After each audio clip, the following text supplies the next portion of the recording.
Good afternoon, everyone. A very warm welcome to today's Beyond the Headlines event. I'm Sheila Ager, Dean of the Faculty of Arts at the University of Waterloo. I want to thank you all for attending. I'd like to begin with reading our territorial acknowledgement. The University of Waterloo acknowledges that our work is on the traditional territory of the Neutral, Anishinaabe, and Haudenosaunee peoples. Our institution is situated on the Haldimand Tract, the land promised to the Six Nations that includes 6 miles on each side of the Grand River. I expect that many of you are accustomed by now to hearing us introduce events with these words. They're meant to express our gratitude and our obligation to our Indigenous friends and colleagues. They're also meant to signal our genuine desire to address the challenges and the calls to action from the Truth and Reconciliation Commission, published 5 years ago now. The events of the last couple of months have underscored our very pressing need to do better in the areas of equity and diversity, not only for and with our Indigenous communities, but also very much with our Black communities, and also with our other communities and peoples of color and racialized heritage. Not to mention all people who face discrimination on grounds of gender, disability, sexuality, religion, and obviously not just generalized discrimination, but disadvantage on a systemic level that can be harder to identify and understand for so many of us. So although today's event was planned some time ago, I think that immediate circumstances and developments have made its purpose and its point even more poignant and more relevant than our initial plans for this occasion. The theme of today's discussion is inequity, and specifically inequity in our post-COVID world. I know that we're going to be examining current issues, but obviously we'll be examining not just the current state of affairs, but also where we should and need to be going in a world that actually will be post-COVID. We're not there yet in all senses of the phrase. One of our most compelling reasons for putting on sessions like this is our desire to bring some of the research and expertise of our people out to our community in the region of Waterloo and beyond. We're committed to building, maintaining, and strengthening our connections between the University of Waterloo and the broader community. I'd also like to point out that the Beyond the Headlines discussion series has been produced through collaborative efforts between UW's University Relations Unit, the Faculty of Applied Health Sciences, the Faculty of Arts, and in very important partnership with CBC Kitchener-Waterloo. We do really want these events to reach the broadest possible audience, so today's gathering will be recorded and uploaded to the UWaterloo YouTube site after the event. Just a couple of housekeeping notes before we begin, and then I promise I'll be quiet. We want this session to be interactive in that we want you all to be able to proffer questions and comments. So if you have any questions for our speakers, please use the Q&A panel that you'll see on the right side of your screen, and please make sure that you address your questions to all panelists.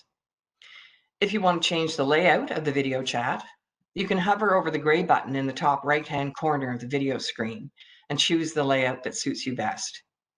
Finally, if you're having any technical difficulties, please message the host directly through the chat function.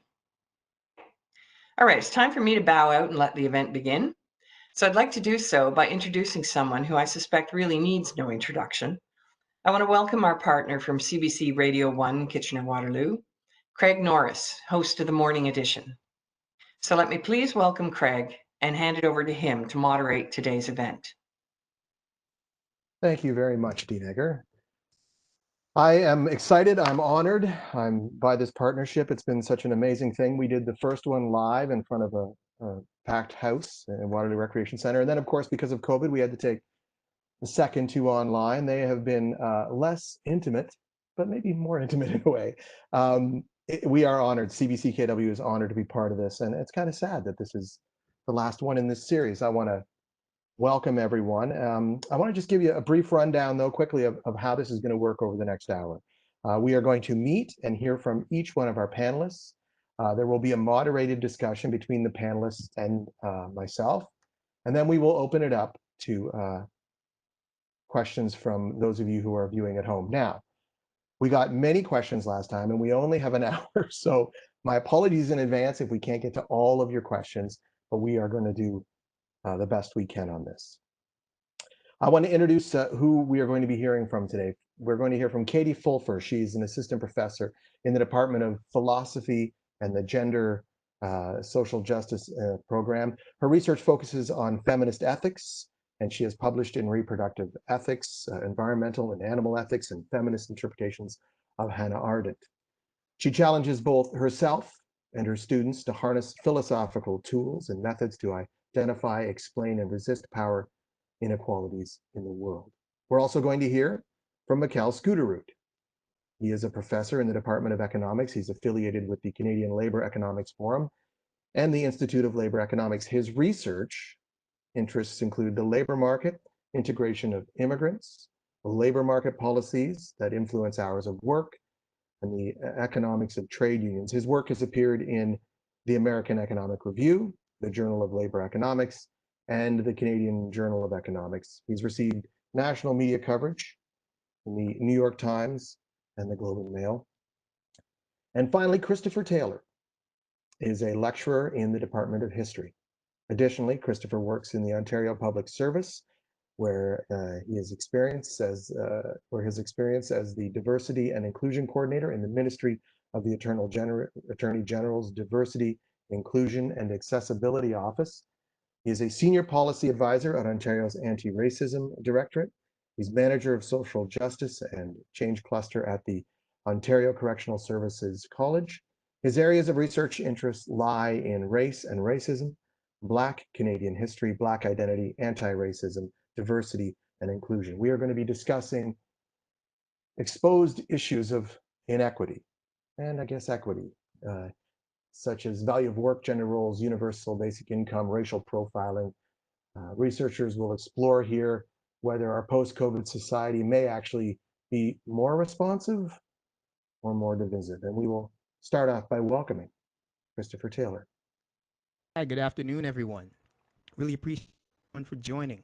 So first of all, I'd like to say thank you very much to all the organizers of the event today.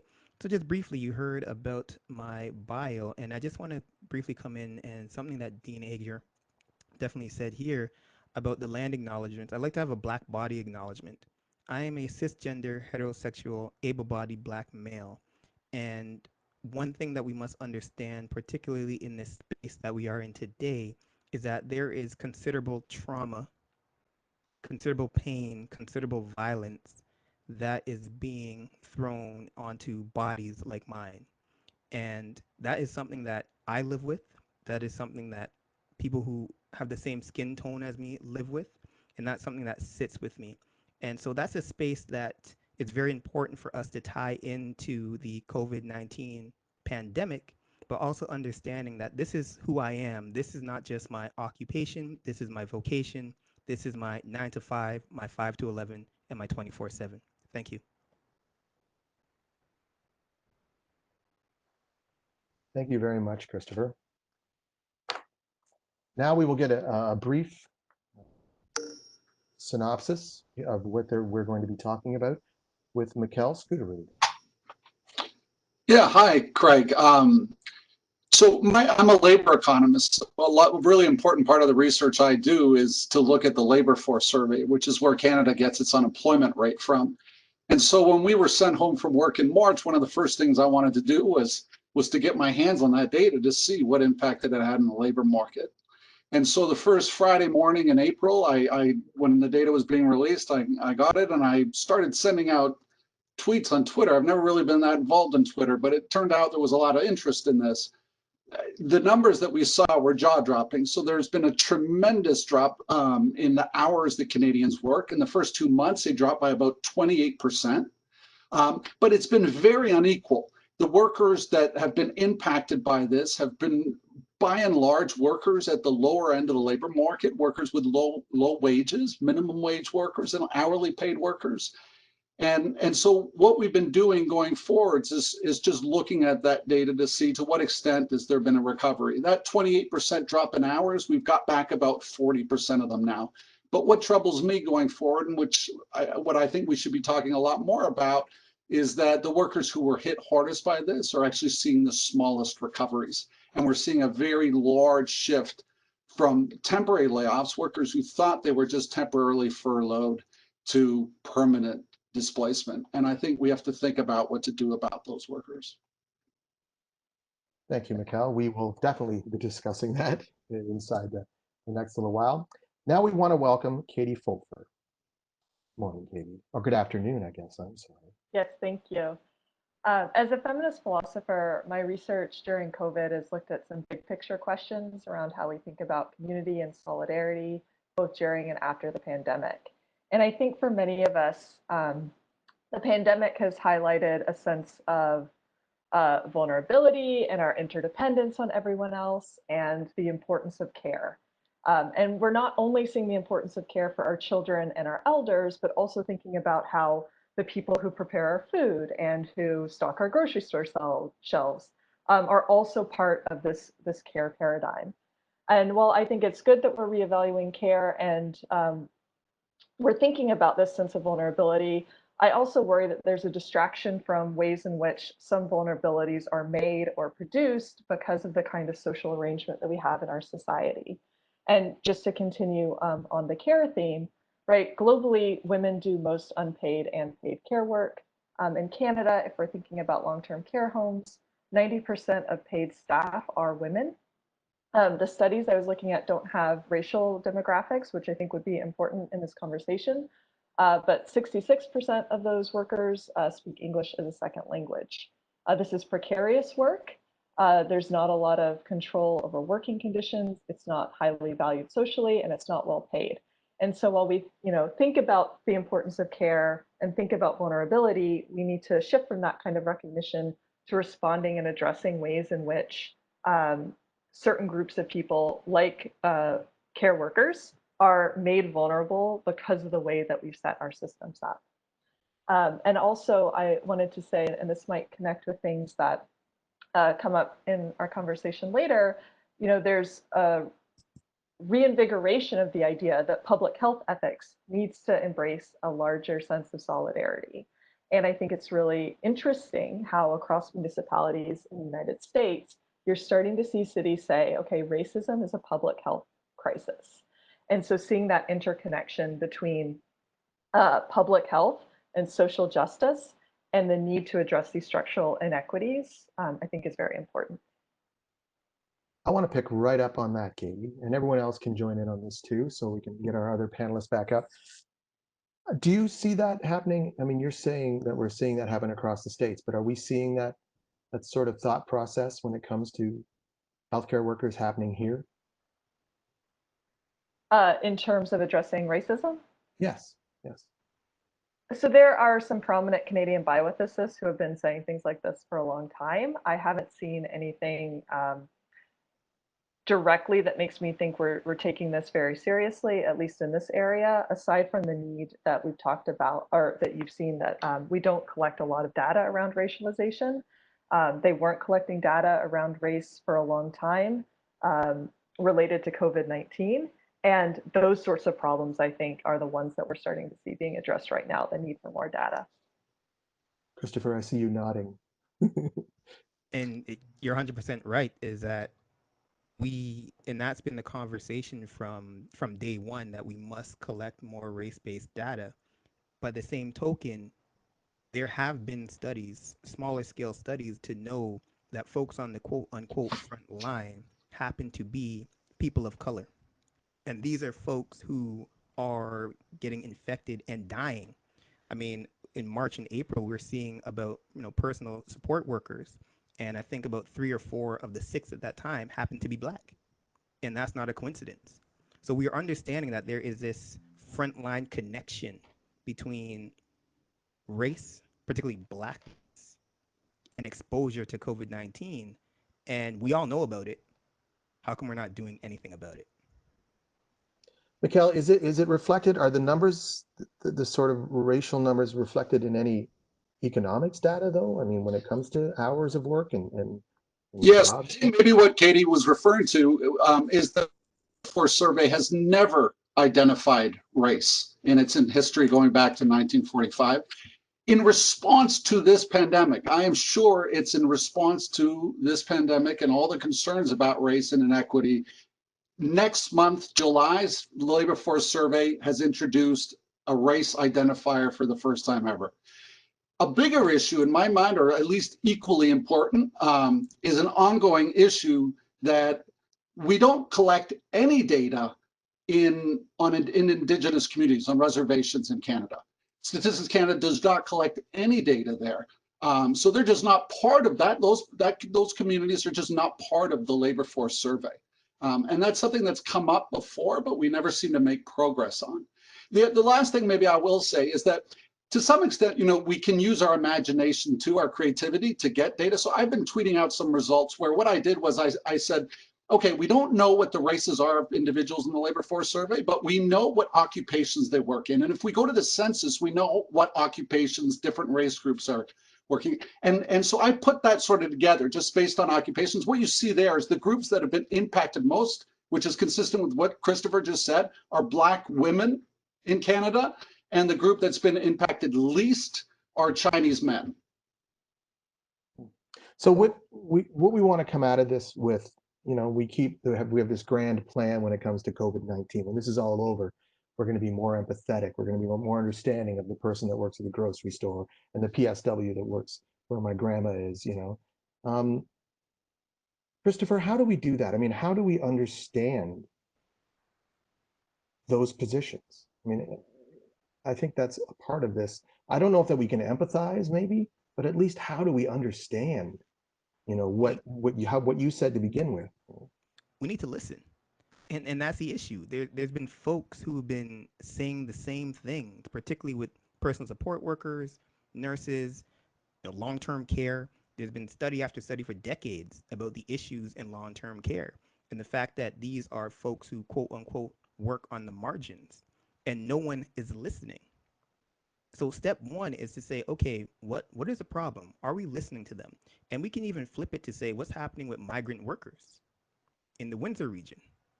We've been having this conversation when it was, quote unquote, farm workers for the past 50, 60 years with the exact same issues about precarious work, about lack of resources, lack of access to healthcare.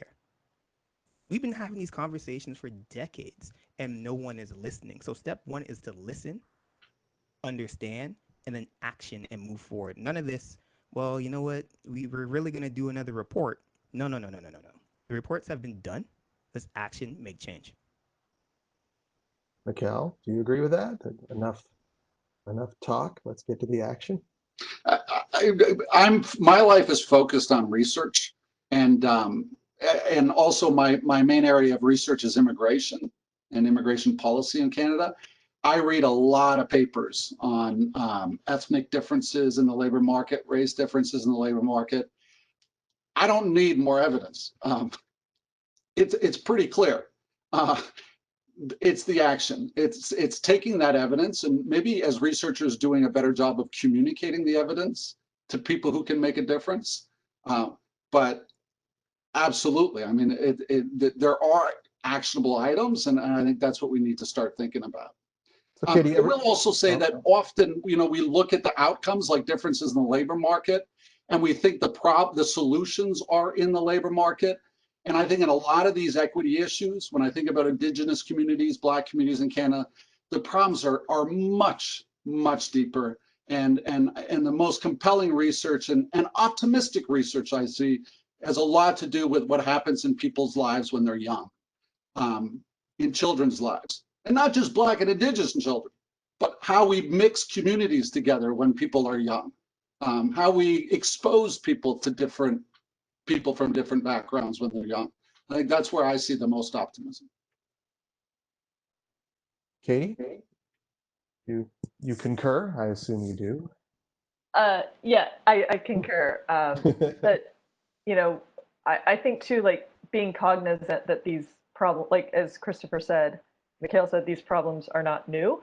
And I think if I would to add to it, just paying attention to that history, like what kinds of policies has our government been putting into place? What kind of cuts to healthcare have they been making over the past however long that have put us in this situation? So we've heard from the people most effective. We have those studies. We can also pay attention to the history to understand that like we've made this problem, and so it's up to us to push for those structural changes. That leads me, how? Does someone want to weigh in on how? Help us out. How do we do this? I say it's political will. And I always come back to this and say, look, in February in GTA or Canada broadly, there was no real concern about COVID-19. And we saw within maybe a week, 2 weeks in March that everything came to a halt. We hear all the time when it comes down to issues of race and racism that we quote unquote don't have enough money. Billions just came out of nowhere from the provincial, federal level. It's the political will that folks must see to make change, and drawing these connections to say, well, we have this issue of anti-Black racism, but are we drawing those connections to climate change? Are we drawing those connections to precarious employment? As Mikhail mentioned, are we drawing those to social and the socialization of youth and education?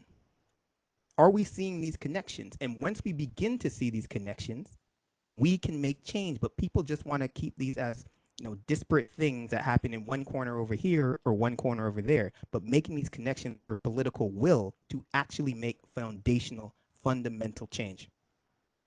Mikhail, is this not like turning a battleship on a dime, though?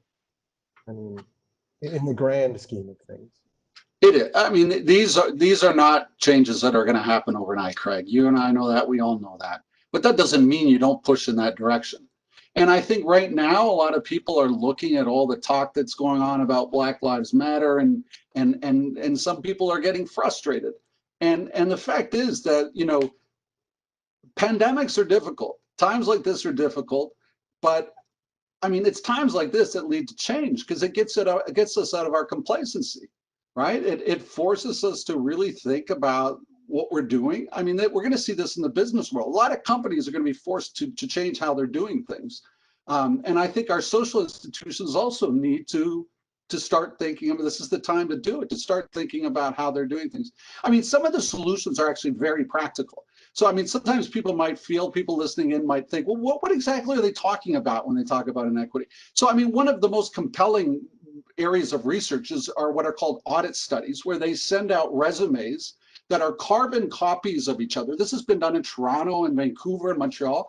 They're like fake resumes you send to job ads, where they're carbon copies of each other, but you just change the name. So it's an ethnic minority signaling name, even maybe a name like mine that's weird, as opposed to your name, Craig. That's not so weird. So like Craig Norris. And you send those resumes out, and what you find is that there are significantly lower callback rates. I'm sure if you put pictures on the resume where you could see the racial minority status of people, you would get lower callback rates in Canada. So there's no question that this happens. So how do you deal with that? Well, one simple way is HR departments mask the names. You mask the names before you process the applications, right? So there are things we can do. We know about these ways of addressing the issues, but it's action. I mean, it just needs to be done. And I think this pandemic and all the talk is forcing a lot of that to happen. For the longest time living in, well, I've lived in Ontario my whole life, but you couldn't, and I'm just using liquor laws as just a really tangible example. No, there's no way you can take liquor out of a restaurant. That's impossible. What are you, crazy? As soon as COVID hits, okay, everyone, you can do takeout alcohol now. Like, it was that fast. Those changes can be done so fast, right? Katie, why are the big changes harder? Because they're big. I think so. One of the things I agree with what Mikhail and Christopher were saying about political will. I think that for some segments of the population, like, we need to keep up the momentum around that political will, because it will be easier for some of us to go back to life as usual. Those of us whose work hasn't been interrupted in the same kind of way, who are more financially secure. Once the economy reopens and we can go places again, life is more or less back to normal for us, but it's not going to be more or less back to normal for a lot of people. So I guess this is just a problem. It's not a solution, but finding ways to harness that that energy, those things that we've recognized now, for those of us who have more privilege, to keep that energy, to keep making those connections so that we can move forward to address some of these inequities. I mean, the liquor laws point out that like that mattered to people and the change got made. So we have to show our policymakers that this actually really matters too. It's not just one letter that I send off and I'm done. Like we have to keep pushing when they aren't responding to what the majority of people in the population want. So is this, if it's political will, do we lay this at all of our feet then? I mean, people who vote or don't vote? I mean, Christopher? I think you do 100%. I mean, we live in a liberal democracy and we do have that power to vote and to make change. And one thing that was really important that was mentioned, that folks are quote unquote waiting back to go back to what is normal, quote unquote. Apologies for using ableist language. But what is normal, particularly when it comes to Black folk in this society? Do I want to go back to fearing for my life? We're thinking about in the KW region, do I want to go back to flyers being spread about, you know, the failings and the genetic inferiority of Blackness? Is that the norm that I want to go back to? Do I want to go back to the norm of worrying about putting parents and grandparents in long-term care that they will be sitting for days and weeks on end in soiled undergarments? Is that the norm you want to come back to? And that's a big question. It's what is the norm and how does that norm benefit the quote unquote privileged and disadvantage the rest? And I think that's a question that we need to ask. Who is asking to go back to quote unquote normal? Is it me? No, I'm not asking for that. Is it the migrant workers across southwestern Ontario? I don't think so. Is it the nurses, the PSWs? I don't think so. Grocery store workers? No. And so I think that's the biggest question, to say, if we know we don't want to go back to that, we need to literally make that change at the ballot box. Or sometimes it has to be in the street, like we saw. Mikkel, when we think about getting back to normal, it's so funny that one of the first things people think about is getting back to work, right? Like that such a large part of people's identity is what they do to earn a living. And you heard Katie mention there will be a lot of people who just won't be going back to work. What about them? What happens?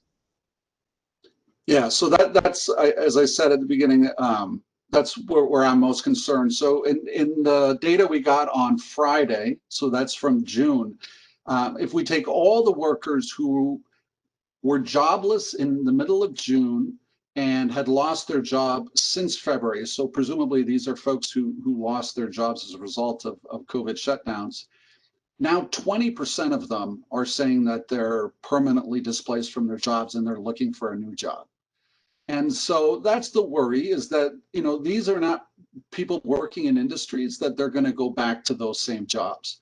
And so then what you get is something that's called job displacement.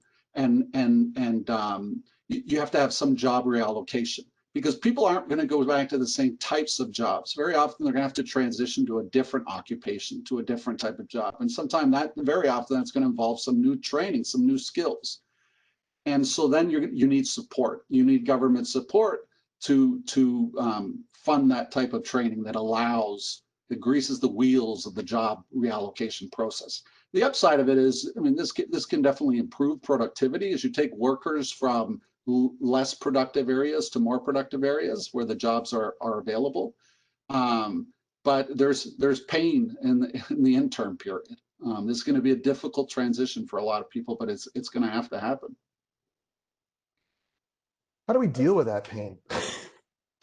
I mean, you know, we hear, you know, us sitting here on our internet, you know, with our high-speed internet, we're all having a great time. And I just, you know, it's one of those things where I just, when people hear retraining, right, it sounds so beautiful.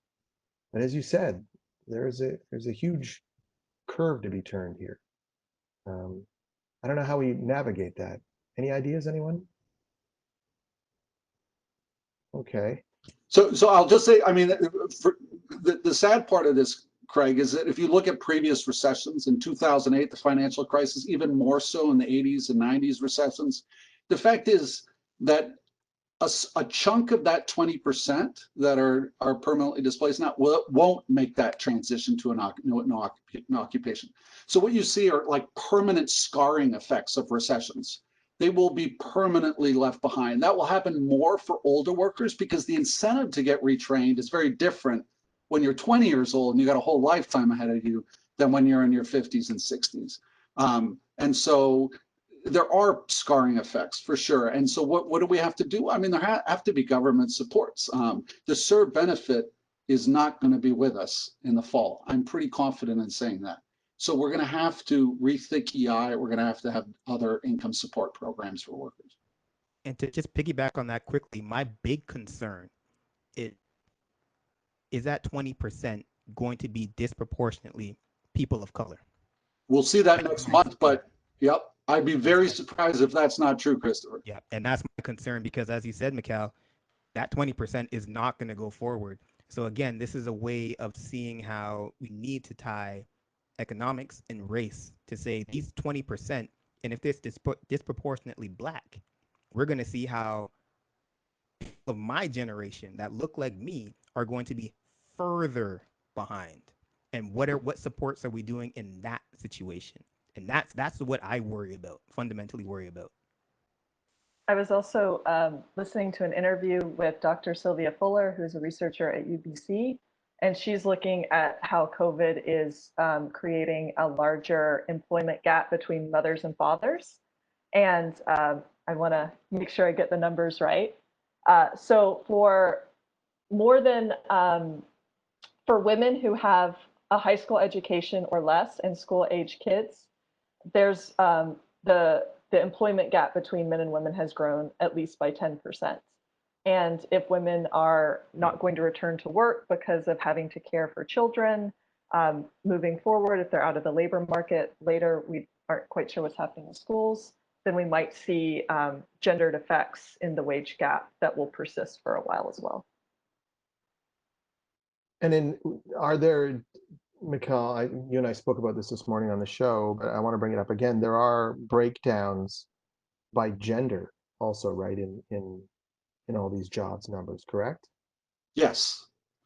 So you definitely saw the initial shutdown had a much bigger impact on women, and it's predominantly an occupational story. The types of occupations that women are concentrated in were impacted more. They're more likely to be these face-to-face service occupations. That difference kind of closed in the next month because there was a lot of layoffs in manufacturing and construction, but now it's opening up again. And there's a C.D. Howe release that came out this morning that I wrote with Tammy Sherrill from Wilfrid Laurier that shows that the recovery in hours of work has been smallest for mothers with children between the ages of 6 and 12. So if you look at women who have children at home, but they're older, they're teenagers, their recovery has been much more than women who have kids, presumably, that need to be taken care of at home, and now there aren't any childcare options. So like Katie said, that's a very big issue come September of whether schools are going to open, because that's going to have this kind of gendered effect for sure. That will. I want to move on to take a few, well, we have time for more than a few this time. You guys were so short with your synopses at the beginning. I just wasn't expecting that. It's great though, because that gives us more time for people out there. They sent in questions. We had questions sent in beforehand. As I said to everyone, we won't be able to get to all of these questions, but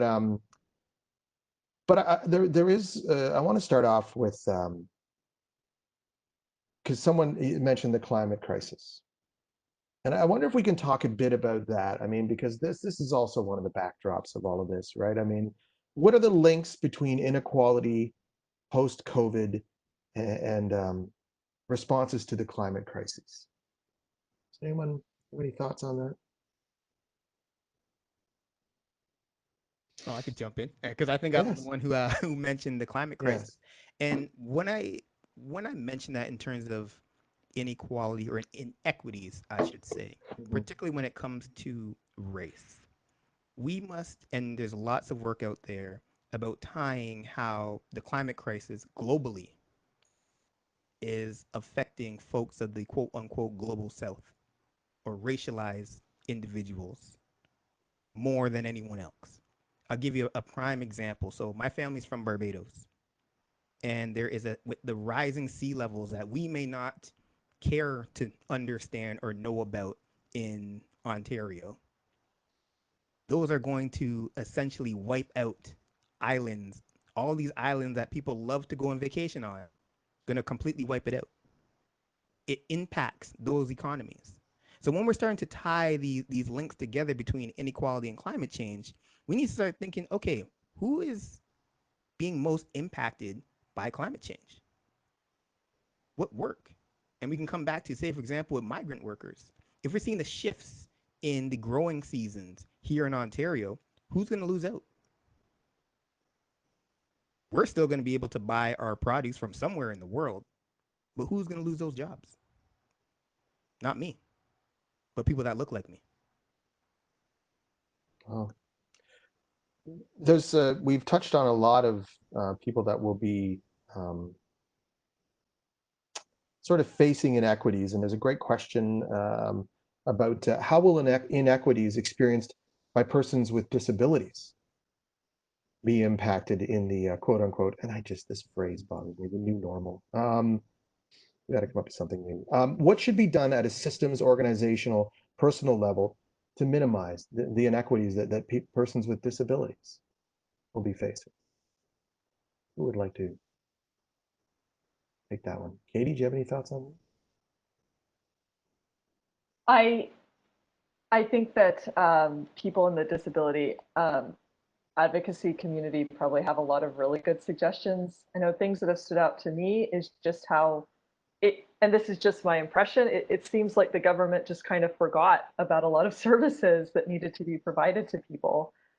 Whether or not maybe those services weren't deemed essential, maybe attention was directed elsewhere, but I think it's another instance in which people were just kind of forgotten as things began to shut down. Like things, so thinking very carefully about like what counts as essential and making sure those supports go forward, I think are helpful. But, I think, again, like working conditions are really important because some people are going to need care and people are going to have to continue to provide care for those individuals during the pandemic. So making sure we have the right kind of equipment, the best kind of working conditions for those workers to make sure that care is maintained. But yeah, I'm sure that disability activists have much more thoughtful responses. Mm-hmm. Is there any thought, Mikkel, to the fact that a lot of people, well, not a lot, but there's going to be a pretty big part of this population now that might be working from home, right? And that's sort of might be a boon to people with disabilities. Yeah.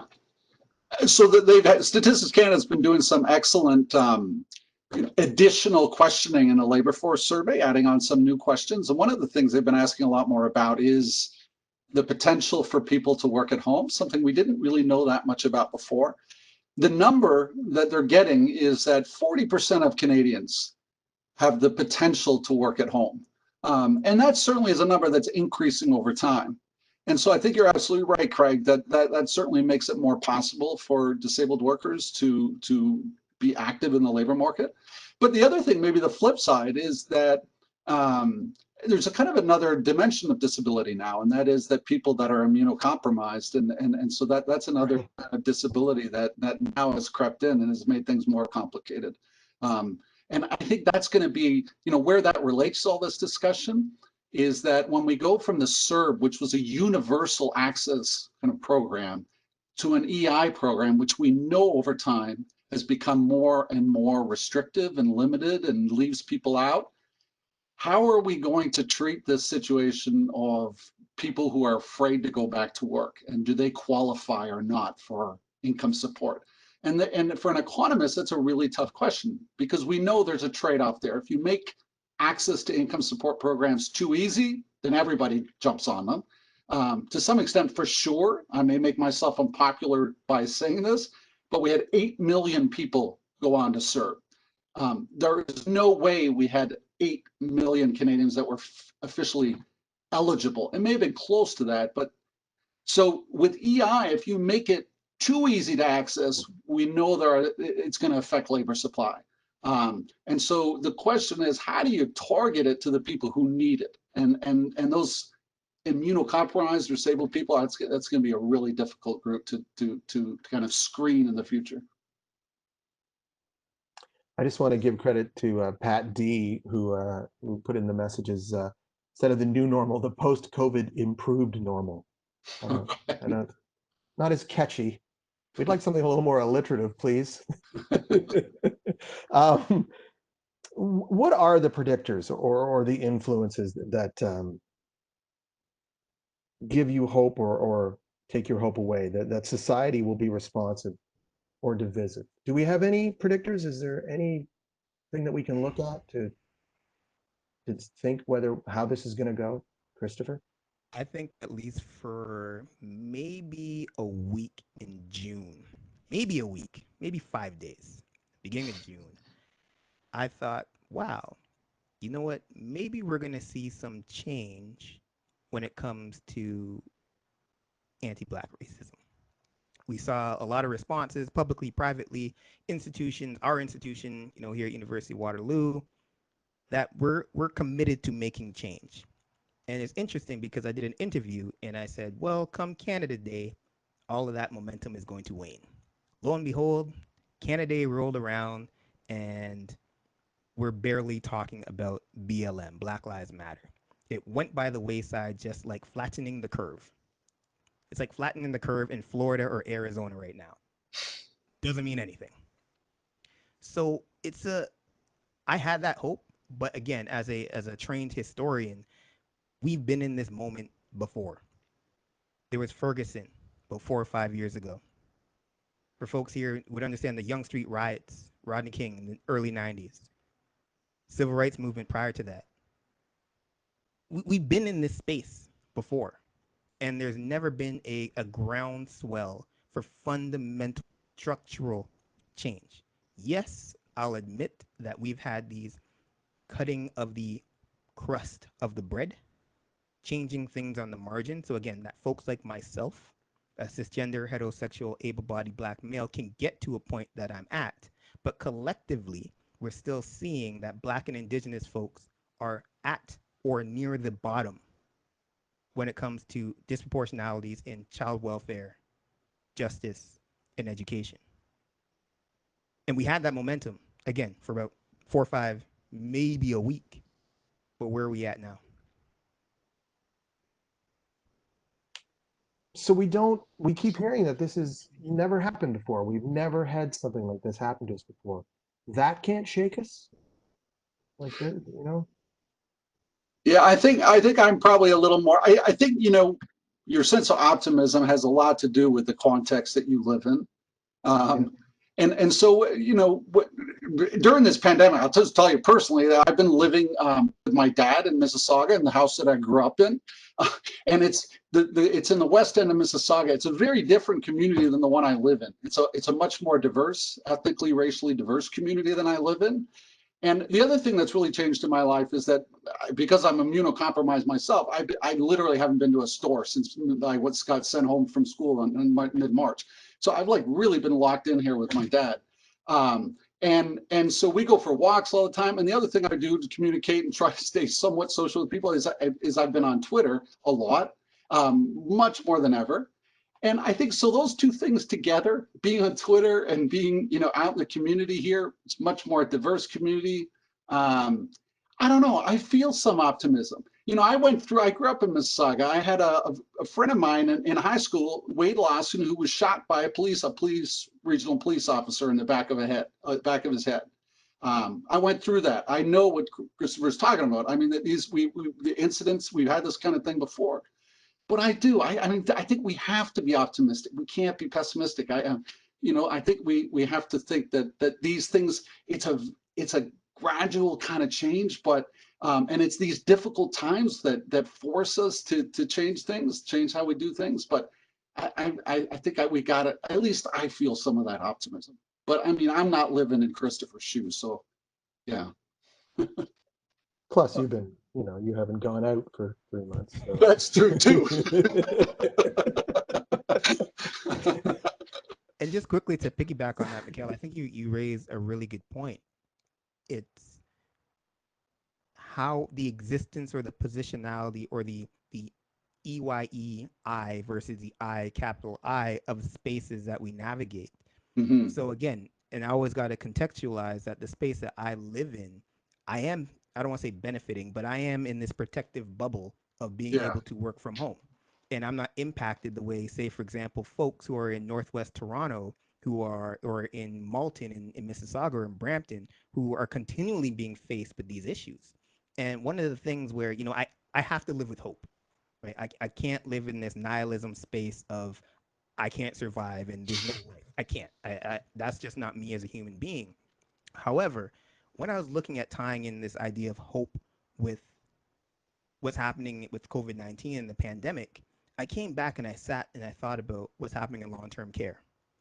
And I said to myself, if white people on a larger scale, fundamentally, again, I'm not talking about individual white folks, I'm talking about society as a whole now, don't care about elderly white folks who are in long-term care, and we allow these things to happen, which have been happening for decades, about the defunding in long-term care. And if we're allowing older white folks to die and suffer in these spaces, why should I should say, think that white folks are going to care about black folk on a grand scale? And that's where I sit. Like, I want to have hope, but when I saw what happened in long-term care, I was like, man, there's no hope for me. Well, it's because those white folks don't ever think they're going to get old, and they also don't think they're ever going to be black. So there's that too. But is there a difference between hope and optimism, do you think?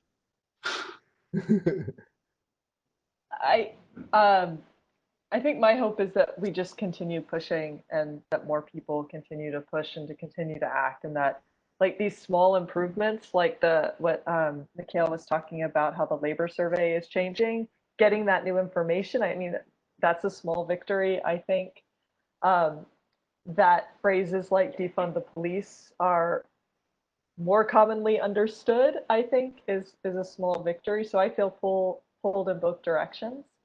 But I think like seeing more of these interconnections, I think that's really helpful, and that gives me hope when people are able to start saying, okay, this isn't just about like me being healthy and well, it's about me living in a place where everyone can be healthy and well. And that involves addressing things like racial biases in policing, um,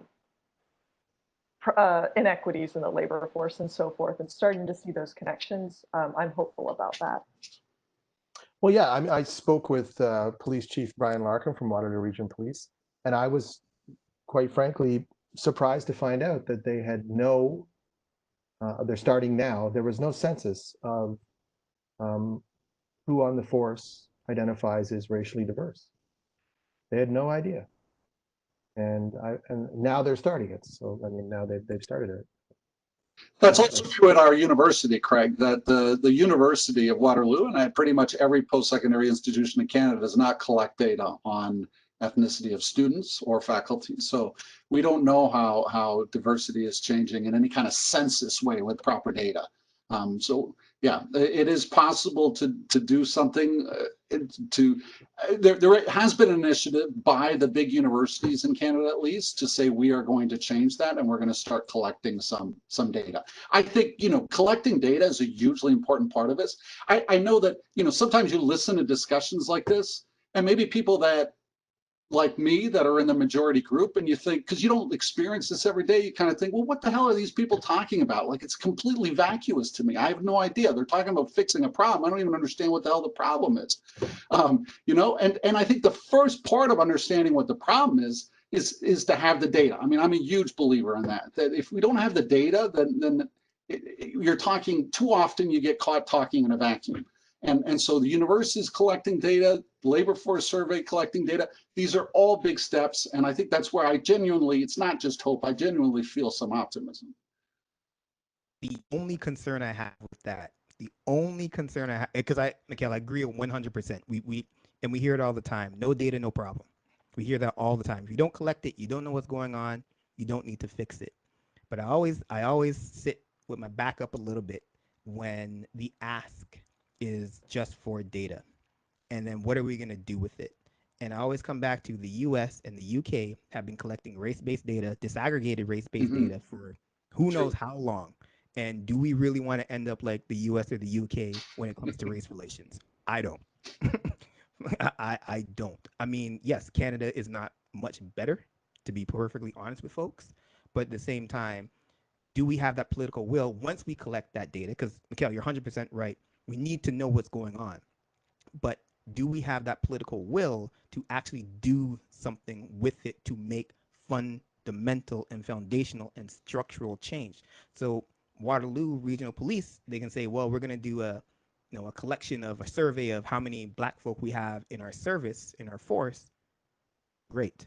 And what? Yeah. For me, it was in a situation like the police. For me, it was like you send out an all staff email and you find out in a couple of days. Like I don't know. Just maybe I'm pie in the sky kind of guy, I guess. Um, who, when we speak levels of government here, right? Who municipal is the level that is responsible for a lot of things. What is the role of our municipal governments in tackling these inequities? And do they have one? Obviously they do. So, I mean, I'm a data guy, and I know the labor force survey data really well. I know a lot of the census data. And I study a lot of, do a lot of work on immigrants. One thing is for sure is that municipal governments are one of the areas of employment where immigrants are least represented. And I mean, that's generally true in the public sector. These are sort of coveted jobs, and these are not the jobs that new immigrants get. And so, you know, employment is one area, but I mean, policing. I'm not sure I want to get into all of that, but that's certainly a municipal jurisdiction issue. We're talking about, I've been talking about the labor market because that's something I know a lot about. But of course, a huge part of this whole thing is policing, undoubtedly. Unfortunately, we only have about 5 minutes, and I want to touch on one more big question that probably requires more than 5 minutes, so my apologies. We keep hearing about a universal basic income.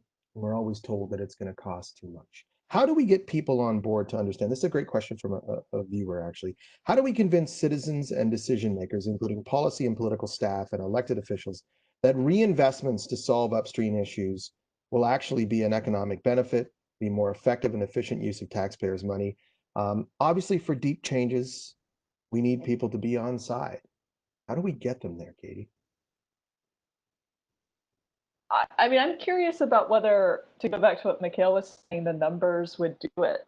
I think this is what people are saying about a lot of initiatives, like let's put more money into community mental health supports, because that's actually going to be more effective for the people who need it and cheaper for the taxpayers. So I would hope that the data would I mean, we need to contextualize it. Of course, it's not going to speak for itself, but I hope that the more we kind of see the economic costs of some of these things, I think childcare, again, like revisiting accessible universal childcare would be excellent. And maybe now that parents have reaffirmed the value of having childcare throughout the pandemic, maybe these are things that will just start urging us to pay attention to some of the data about the efficacy of some of these initiatives. Anyone else want to weigh in on that? How do we get people there? I hate to be the wet blanket. But I mean, I look at, I'm not going to speak specifically for KW because I work out there, but I'll speak about the city of Toronto. I mean, we just saw a huge push on the quote unquote streets of, I don't want to use the word defunding, but reallocating funds for the city of Toronto in terms of the policing budget. And plenty upon plenty of study has been out there to say, you know, these interventions, social services will have a better impact and cost less money than policing. But then we just saw last week, where the city was like, nope, nope, nope, we're not going to do that. We're actually going to put more money in policing. And then we saw this week that they're now asking higher levels of government for more money because they have none. So it's like, wait a second. We have given you a small solution to make these changes, and you completely dismissed it. So we have the data, but do people really want to make change, or do people just want to be able to go back into a restaurant and have a nice meal? I think that's where we need to sit with. We need to sit with, are we okay? Again, a liberal democracy is built on social inequality. That's the foundation of our society. It's built on, and instead of colonialism, we've been built on the fact of stealing indigenous land and bringing people to work on it for free, to live in a society that a select few, not all, can benefit from. Is that what we just want to go back to because we've been conditioned to be our quote unquote norm? And I think we need to sit with that honest question as a society. Mikhail, last word to you. I'm a labor economist. I'm going to live and die by the evidence and the data. I mean, that's all in my view, that's all we can do. And I totally agree. It's not always going to move the pendulum, but I really believe it's our hope. Data and facts are under attack, and the reality is that they're under attack because people have a hard time with data and facts when they're not consistent with what they want to be true. And I come up against that all the time. I've had research projects that I've worked on for years on immigration, and when the results don't come out the way you want them to, they don't get any attention whatsoever, none. I might as well just put it in the drawer. So that's and sometimes it's awkward for me because I go into these projects with a certain result I would like to be true, and sometimes it doesn't come out, but I don't bury it. And so if you're going to follow me on Twitter, sometimes you're going to get data there that's not consistent with what you would like to be true. But I still got to believe that we can't just create alternative realities. That our best hope to progress as the human species and to take care of each other and to build better social safety systems, social safety nets. It really depends on knowing what the situation is and having evidence. On that hopeful, optimistic note, I want to thank all of you. This has been an honor for me. I've learned so much, and I hope everyone out there in internet land has learned a lot. Mikhail Scooterud, Christopher Taylor, Katie Fulper, thank you so much for this. This has been a great time. Thank you, guys.